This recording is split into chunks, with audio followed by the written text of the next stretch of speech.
যখন যুবক দেখলেন রাস্তার সামনে দিয়ে উমর আসতেছে, যুবকের অন্তরে ভয় সৃষ্টি হয়ে গেছে।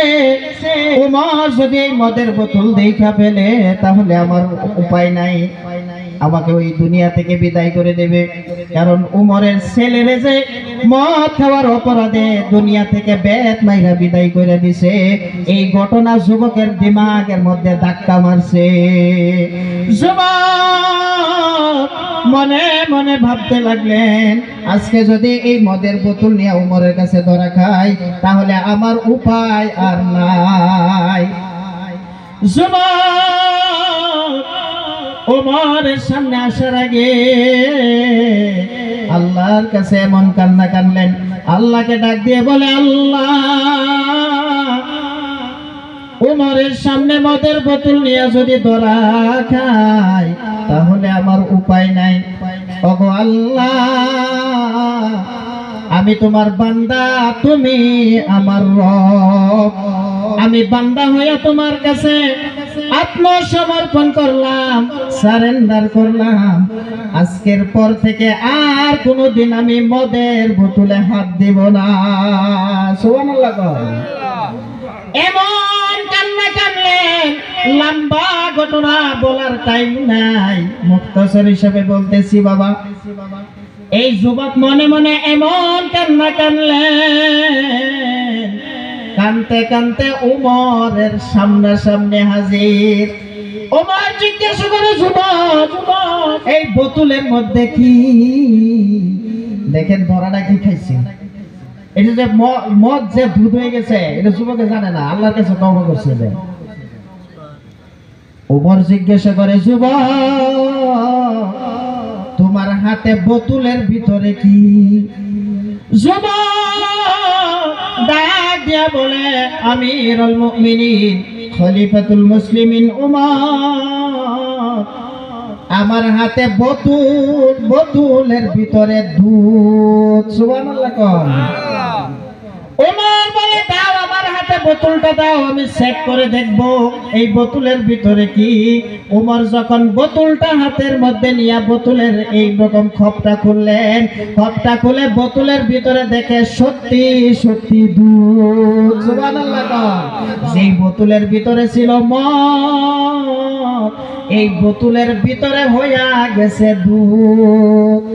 এরে মুসলমান, ও মুরব্বি বাবাজিরা, ও নওজোয়ান বন্ধুগণ, আল্লাহ চাইলে মদকেও দুধ বানায় দিতে পারে।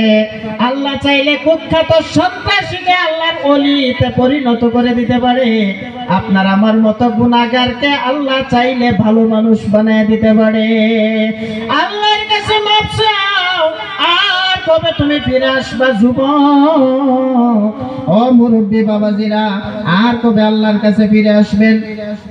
জিন্দেগির 50 বছর চলে গেল, 60 বছর চলে গেল, মনে করতেছি সামনে সময় আছে, না জানি কোন দিন আজরাইলের সঙ্গে মুলাকাত হয়ে যায়।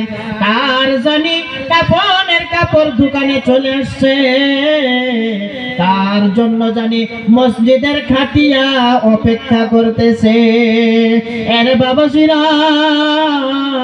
আর বিলম্ব না, আজকের এই মজলিস থেকে তাওবা করে আল্লাহর কাছে আত্মসমর্পণ করে নিজের জিন্দেগির সমস্ত গুনাহ মাফ করাইয়া আমল নামাটা নেকি দিয়া ভরপুর করে বাড়িতে যাব। কোন ঠিক রাজি আছেন না নাই? আল্লাহর কাছে আরজি দিয়ে যাব, আল্লাহ, আমরা তোমার বান্দা, তুমি আমাদের রব। আল্লাহ, তোমার কাছে জীবনের কৃতকর্মের মাপ চাই। তুমি যদি মাপ না করো, আমাদেরকে একজন মাপকারী দেখাইয়া দাও। আসেনি? আর যদি কোনো মাপকারী নাই, তাহলে তুমি আমাদেরকে মাফ করে দাও। আজকের এই মজলিসের মধ্যে সেই কয়জন মানুষ আছে, এই কয়জনকে যদি আল্লাহ মাফ করে দেয় তাহলে আল্লাহর কারো কাছে কৈফিয়ত দেওয়া লাগবে নি? কৈফিয়ত দেওয়া লাগবে?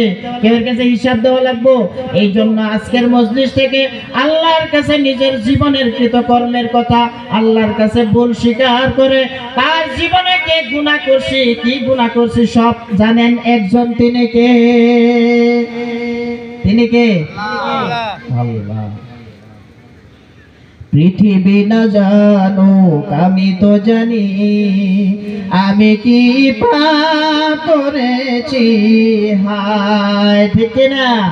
পৃথিবী না জানুক আমি তো জানি আমি কি পাপ করেছি, হায় আমার পাপের করলে বিচার, আমার পাপের করলে বিচার, বাঁচার আমার নাই উপায়, দয়াময় তুমি মাফ করো আমায়, মাফ করো আমায়।